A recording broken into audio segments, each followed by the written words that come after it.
जय जगन्नाथ, जय माँ महालक्ष्मी, हर हर शंभु। पणा संक्रांति को मध्य महाविषुव संक्रांति कहुए। पणा संक्रांति ओडिया नुआ वर्ष भाव में पालन कराए। यह साधारणतः एप्रिल 14 बैशाख 1 तारिख में पड़े। यही दिन ठारू बसंत ऋतुर शेष और ग्रीष्मर आरंभ होता है। यार केमिति पालन कराए। यही दिन एक छोट माठिया पणा रखी तुलसी चूर्ण मूल बांधि दि जाए। माठिया थिबा छोट कणारू धीरे धीरे पानी झरे, जहाँ वर्षा को सूचाई थाए। यही ठेकी को वसुंधरा ठेकी कहुए। छतुआ, दही, गुड़, कदली और नड़िया को मिसई तुलसी चौरा पाखे भोग करा लगा जाए। बेलपणारे बटा भांग मिसई भांगपणा सेवन कराए। चंडी, सारला, बिरजा आदि ठाकुराणी मंदिर मानकर यही दिन झामु यात्रा पालन कराए। घंट पाटुआ माने घंट मुंडे काठ गोड़ पिंधि ठाकुराणी मंदिर आगे निआ उपरे चलिबार प्रथा रही।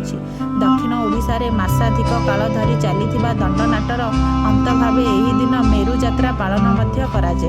लोके बेलपणा बेलपणा पी यहाकू पालन करती।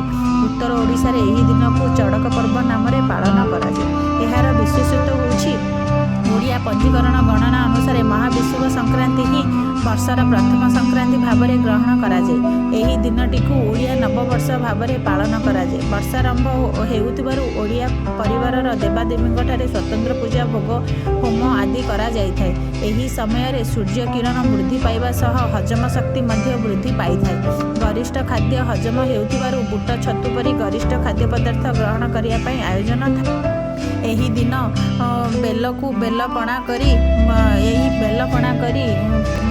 देवादेवी को अर्पण करी पूजा आरंभ कर।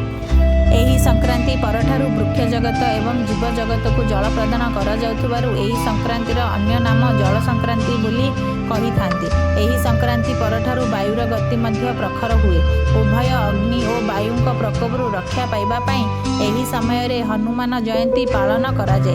एही दिन पवित्र झामु व्रतर उद्यापन कराए।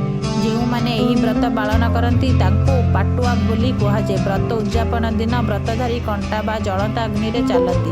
ओडिशार अनेक अंचल रे यही व्रत उपलक्षे यात्रा हुए। यहाकू झामु बा पटुआ यात्रा कहती। व्रताधारी माने समाज को कठोर ताप सह्य करिवार शक्ति संपर्क में शिक्षा प्रदान करते।